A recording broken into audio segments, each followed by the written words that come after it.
you know what? I don't want to be on medication for the rest of my life. I need to figure this out. And so I did. But I used food to heal my body. I took myself off the medication, changed my diet, started moving my body, started the intermittent fasting. And today I'm almost where I need to be. All right. Well, welcome to another episode of Third Power Life. I am super excited today because I get to share some time with Alissa Maldonado. She is a nutrition counselor and is helping people regain their health through nutrition and intermittent fasting, something that I absolutely love and I'm doing right now. I'm actually doing a challenge with you on the Really? intermittent fasting. So welcome. Super glad you're here. Can you kind of say hello to everybody, kind of give your background and what got you into like this nutritional counseling and fasting, and kind of what's the backstory there? Yes, yes, of course. So, hi everyone. My name is Alissa, and I'm a functional nutrition counselor. A few years ago, I had some health issues. I was gaining weight every single day, no matter what I ate. If I ate a little bit, I ate a lot. I did some exercise, I didn't. I was gaining weight every single day. My hair was falling out. I was feeling exhausted midday, where I could just like go to sleep for the rest of the day. And I remember one day just like almost in tears telling my husband something has got to be wrong. So go to a few doctors. It turned out that I had thyroid disease as well as what they called hyperinsulinemia, which we know as insulin resistance. And so what was happening was the insulin that's supposed to carry the glucose that's in your body, Right. the cells, my cells was resistant to that. So that function was not working, which is why I was gaining so much weight. Um, Wow. and I went to the doctor, got on some medication. After a few weeks, I was feeling the same. And I was like, you know what? I don't want to be on medication for the rest of my life. I need to figure this out. And so I did. I went back to school, got certified, and in the midst of that, I healed. I don't want to say I healed my body, but I used food to heal my body.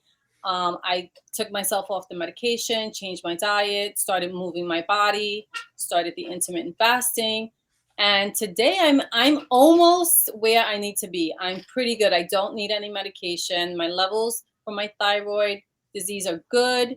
I'm still, struggling a little bit with the insulin resistance, but that Right. does take time. It is coming down, little by little. So I'm happy. I'm really, really happy about that.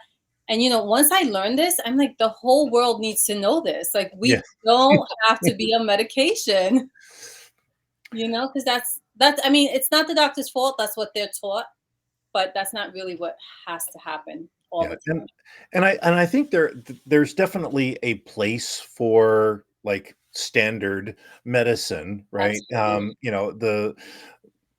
The additional lifespan that we have, the medications we have are amazing, but I'm in that boat where I don't like to take medicines unless I know I really need it, Yeah, right? same. Same here. Um, I do, take a little something for some blood pressure, not too much, nothing terrible. But everything else, I've like, no, I'm good. It's like your cholesterol might be a little high. It's like I can fix that with diet, and I think that's 100%. really what you're all about. Mhm. Um, is that our body has this amazing ability to take care of itself and heal itself Yes. if we'll give it the chance. Yeah. And If we so give it the right conditions, it's 100% going to heal itself. absolutely. So what would you say is like the biggest challenge for the normal person that's out there? Um, is it like processed foods? Is it, how can we, actually live a healthy lifestyle and yet, be successful professionals and have Yeah. families and all of the things that we've got going on in today's world? I So mean, how do you do that? I think the number one thing is you need to educate yourself and you need to be your own advocate, because when you do go to the doctor, they're going to say, "Oh, you need this, you need that," when you really a lot of times don't need the medication. Um, Mhm. And then I would say everybody knows processed foods is, well, I shouldn't say everybody, but a lot of people know processed foods aren't good for us, but we still eat it. Mhm. So I would say baby steps. Number one thing would be removing any seed oil from your diet. Okay. Seed oil like vegetable oil, corn, canola, sunflower, cottonseed, all those oils. Remove that from your diet and stick to olive oil, avocado oil, coconut oil, tallow. That's all you really need. Okay. Um, So so tallow is better than your seed oils because see, I would think it would be, you know, because we're all I'm taught, gonna well, go. that's bad stuff, right? That's what we were trained to believe. But it really isn't. I'm gonna go a step further because my grandmother used to use this, and I remember when it was all over the news, like, oh, that's gonna clog your arteries. And the thing I'm talking about is lard, Mhm. and that is far from the truth. Lard is better than the vegetable oils that they try to push Wow. on us. Lard does not clog your arteries. A lot of times we listen to this advice, but we don't know who's behind the advice, you know? Gotcha. And Okay. so sometimes it's the sugar industry pushing things or pharmaceutical industry pushing things. So we really have to educate ourselves to know what's really happening. So I Yeah. would say remove seed oils and try your hardest to remove sugar. Those are the two Yeah. things. I saw a great podcast episode. I think it was Diary of a CEO. I'm trying to remember, but it was talking about how and again, it kind of delves almost into the conspiracy theory side of things, but how like the sugar industry did all of these studies to show that it's fats that are making you fat, not sugars. 100%. And it's the opposite. Yes. Fats are actually necessary and healthy. You can go overboard, but in general, right, Anything. Yeah. it's the sugars and the white starches that Hmm. that are the real killers. Yeah, yeah, Yeah, and So the sugar industry funded these tests, and put it out there as, yeah, let's just blame it on the fat when the fat wasn't the problem. And then they went into this low fat diet where nope, everybody was low fat, and that did not help us. That hurt. no, not at all, And not at all. a lot of Uh, people today, they're still stuck on that low fat diet and they just don't believe that it's not the greatest way to eat for for your body, unfortunately. So I think that's why I think education is key. Like we really need to educate ourselves and not just go by like what the commercials say. right. Marketing people wouldn't lie to us. Yeah. I honest. Um, No. so it was actually interesting. I had my physical, I guess probably 3 or 4 months ago now, but with my general practitioner, and I'm like, I need to lose some weight. I don't know if you can tell, but I do have a few extra pounds on, maybe a No, this, couple. this camera does Um, you really you know, good.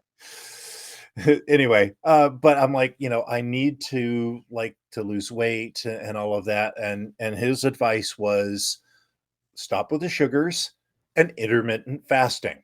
Now I know you don't like intermittent fasting, right? We like that, Absolutely. doctor. Right. So, I mean, like I said, he's a good doctor. He's like, that's what I use to lose weight. And so I know that you are a huge proponent of intermittent fasting. So if you can't, for those that may not be familiar or like I've heard of that, I'm not sure. What can you explain intermittent fasting, and then kind of what's your path to how did you start doing it, and what are the benefits that you see for yourself and for your clients? Yeah. So intermittent fasting is just I don't want anyone to think of it as a diet. I want you to think of it as a lifestyle. And Right. it's just a period of eating and a period of not eating. We are conditioned to just snack all day long, have our 3 meals, 3 snacks, a snack before bed, the cookies and milk before bed and all that. And that's not what our body wants or needs. Right. So intermittent fasting is give yourself an eating window, whatever works for you. I always tell people start slow and then work your way up. So let's just say your eating window is going to be 8 hours a day. You're only going to eat between those 8 hours. Once the time is up, you're not eating anymore until the next day when you start that clock again. So that's what intermittent fasting is. And I really stress for people to please go, take it slow, because, if we try to jump into it too quickly, then it's something that we don't like. It's too hard. It's too difficult. I'm starving. I'm this. I got a headache. And then we don't stick to it. And then it goes out the window. It can Right. be really, really easy if you ease into it. So start with an 8 hour eating window. Do that for a little bit, then shrink it down to six, then or seven, and then to six and five until you get to the place where you're comfortable. I started it because of I was trying to heal my body, and I heard about it from I started following all these holistic doctors on YouTube, and I started kind of filtering out what was good and what was bad.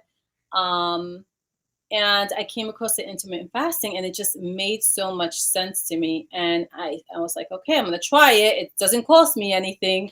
And what I felt, I was like, this is a no-brainer. Everybody needs to do this. And then when I learned about the benefits of intermittent fasting, it's incredible. It is incredible of what your body does. Again, when you give it the right conditions. So if you don't give it food, it starts doing amazing things, because that's the way we were designed. We're not designed to eat all day long and all night long. Right. So that's how I came into it. Interesting. Yeah, because I know I've was it Dr. Is it Pels? I Health, think yep, Minty Pels, yes. Mindy. Yeah, I've seen a couple of podcast episodes with her, and then was it Dr. Fung? I Oh, think the Oriental gentleman? yes, Yes, yeah, Jason Fung, I Jason think Fung. it is. Yes, but it just Mhm. it's always been such a fascinating thing where it's not that I have and the reason that I'm following it or working on following it, I still have a little bit of issues with coffee in the morning, but um is that it's not that you need to like limit what you're eating, like it's not like keto where you have Right, no carbs at all, right? right. But it's I wake up and I try not to intake any calories, lots of water, green tea is a good one. Mhm. Actually, I like Earl Grey tea. I can Okay, drink Earl Grey tea without any like sugar, right, and it's not terrible. okay. Um, It's not but as it's like bitter. hmm? It's not as bitter. It's not as bitter, yeah. Yeah, The bergamot I think helps, but it's like nothing until like 11-ish, that's right? And I great. stop eating at like 7, and then Perfect. I can, have my breakfast at 11 and I'm good. That's And good. that's I mean, and that's it. It's that 11 to 7. That's my 8-hour window where I'm still, having either a late breakfast, early lunch, and I'm still having dinner with the family. And, I'm still like tonight I made spaghetti, right? Now I am trying to cut down on the carbs, right? Because I think that, like the sugar and the, Mm, all of that is like the pasta and the white rice and all of yeah, that. If I yeah, have rice, I try to eat brown rice, right? Those kinds of things. But in general, it's a relatively easy lifestyle change. As you said, it's not yeah, a diet. It's right. not something I'm doing for the next month to get ready for my beach body. It's I don't have breakfast. I wait until 11 to break my fast, Yeah. which is what break fast breakfast is breaking your Yeah, fast. yeah, yeah, yeah. So, And for a lot of people, that's easy. For a lot of people, I say give up your late night snack. A lot of people love to snack in the evening after dinner, before bed. If you no, give not me. up, Never, never. Mm. if you give that up, you'll be surprised at how quickly you can start the intermittent fasting, and Yeah, then start shrinking that window. So you'll have breakfast at 11 before you know it, and then it's breakfast at 12. And yeah, you don't have to really watch what you eat when you're doing intermittent fasting. I do like to tell people to cut down on the carbs, like you just said, cut down on the carbs, cut down on the sugar, because there's other health implications right. when you have that. Yeah, it's interesting to me that the more that I have studied health and nutrition and what processed foods do and the sugar does and all of that, I look at certain aisles of the grocery store very different. I walk down the chip aisle and I'm just like, none of this is going to serve me. I talk a lot on this podcast. I talk a lot about what's your purpose and leaving your legacy and all of that. And I'm like, part of my legacy, part of my purpose is to live a long time. So I, take care of the family and create that. And there is nothing in most of the center aisles of the grocery store that Mhm. are going to help me with that purpose. 100%. And So I said if they give up the seed oils and give up the sugar, those are like the two major things that they should give up. If you read ingredients, that's almost everything. Any packaged food is gonna have either that seed oil or yeah, some, some kind of sugar, added but sugar. it's amazing to me how many things have added sugar. Yeah, yeah. It's salsa, added Mhm, sugar, right? Spaghetti sauce, lots of mhm. added sugar. Yeah, Uh, just like, yeah, in what world does it need do you need a whole bunch of sugar in your yeah, spaghetti sauce? I yeah, just don't get it. Don't get it. yeah, yeah. It's sad. It's sad what they do. So, so kind of for you looking ahead, what are kind of some of your goals for promoting this healthy living? Well, what would you like for people to, when they meet you, what do you want them to kind of take away as this is my core message?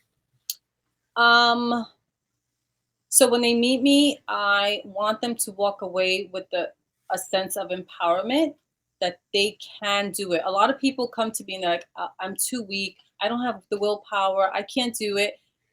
During this intermittent fasting challenge that we're doing right now, I at least half of the people are like, I can't believe I'm doing this. I never thought I could give up sugar. I never thought I could push back breakfast. I never thought I could do it. But we can. We can. And so Mhm. I want them to feel empowered that they can do it and have a little bit of knowledge of how to start. Gotcha. So, for somebody to start on this journey, it's seed oils, it's sugar, and you know, you said you've got a challenge right now to help people with intermittent fasting. Is Yeah. that something that somebody could join now, or do you need to start from the beginning? No, they can join now. It's a Reboot Your Health. It's a 21-day intermittent fasting challenge. We are about a week into it, so there's still time to join. And you'll Yeah. find that over in our Facebook group. Um, but yeah, if they join our Facebook group, they will get so many tips. And I talk about intermittent fasting a lot. So even if they don't want to join the challenge, they'll get tips on how to start, things that they should eat or shouldn't eat. Also, the all the benefits of intermittent fasting. It's just incredible. Everything from weight loss to regenerating your cells to reproducing GABA to, I mean, the list goes on and on. And if you're someone that's really sick, that you just like dealing with maybe an autoimmune disease or I don't want to mention all the diseases, but many other diseases, because Yes. then we might be like, no, can't say that. Um, there's a lot of other diseases that you can fast for X amount of time to like reset your body so that your body can start to heal. So if you have a gut problem, let's just say you have SIBO, there's certain things you shouldn't eat and certain things you should eat when you have that. But you can do a 24-hour intermittent fasting, and your gut will start to heal itself. Hmm. You know, if Yeah. you had a stroke, you can do a 24-hour fast once a week to start getting that neuroplasticity going again. And it's incredible what the body does.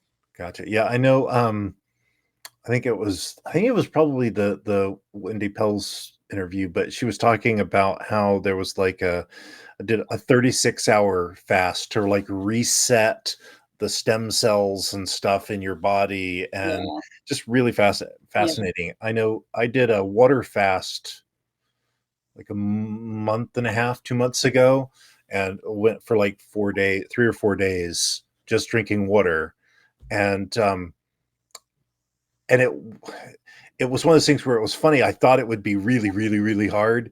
And the first like day, the first 12 hours or so, was a little bit challenging. But after that, it really wasn't that bad.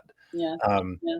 and It and then gets easier. It gets easier the longer you do it because your body is it likes it. Your body's like, oh wait, what's happening now? Let's do this in here now. Let's do that. Let's get rid of this. And you start getting rid of the toxins, so you start feeling better. yeah. Yeah, there's a period where you do kind of like you feel worse a little bit because your body is like, okay, I need to get rid of these toxins, and it does. So that there was like a short period where it was like, ugh. But it was, I realized, in watching the thing, it was like that's actually part of it. It's like your body's cleaning itself, Right. and you get, I just had the ducts cleaned in my house, and there was a period where it was kind of dusty and Yeah. not that pretty, Yeah. but it was necessary to get everything done. So Yeah. awesome. 100%. Yeah. All right. So any last things for for the person that's wanting to kind of get their life back on track in a health realm? Any last things that you would say beyond what we've already talked about? So, I would say one of the things I tell people to do is get your micronutrients checked because Hmm. sometimes Okay. we are deficient in, let's just say, vitamin D. A lot of people are deficient in vitamin D, Yes. and we don't realize all the things that happen when we're deficient in like vitamin D, or it could be, anything. But anything, a lot of times when we feel fatigue and we're like, I'm sleeping 8 hours, I'm resting, I'm doing this, it could be because you're deficient in a vitamin or mineral in your Right. body. So I think it's really important to get that checked. Um, Where does somebody do that? so you can ask your doctor, but you can also just go right online, go to Quest and order it yourself. Super simple. Quest or LabCorp or any of these major blood places Right. will they have it right online, and you And just it would be a nutrient. What would be the phrase that people look for? micronutrients Okay. or vitamins and minerals, just depends on how they word it, but that's what you're Right. looking for, your vitamins and minerals or micronutrients. So I always tell people get that checked. Also, if they want to, I'm giving a free assessment to all of your listeners. Excellent. So if they want that, they can just come on over to our Facebook group, join, and just let me know I'm here. Dan sent me. and and I'll send them a link and they'll get a free assessment so they can see where they're at and see, like, what is it that's more than likely causing whatever it is that they're feeling. So they Gotcha. get a little jump start on how to fix it. Very cool. Very cool. So yeah, I will put that the link to the Facebook group in the show notes. Okay. But I absolutely appreciate you being here today. This is fantastic. I know is one of those things that we need to do more is pay more attention to our bodies and be intentional in it. And it's all great and wonderful to have this huge purpose in life and have all of these goals, but if you don't have the physical vitality and to do it, it's kind Yeah. of a waste. So it's really important. So I thank you so much for what you do. Thank you. Thank you for having me. And this was great. Thank you so much. You're very welcome. So until next time, keep living your life to the third power. We will talk again soon. The Third Power Life podcast. Before you go, one quick question for you. Where are you on the path of life? Are you just drifting through your life? Are you fully in command somewhere in between? Well, you can find out where you are now by taking my new Commander Survey. It will tell you where you are on your growth journey and how to move yourself to the next level. You can find the link on the screen or in the show notes. Now, all I want to know now is, where do you stand?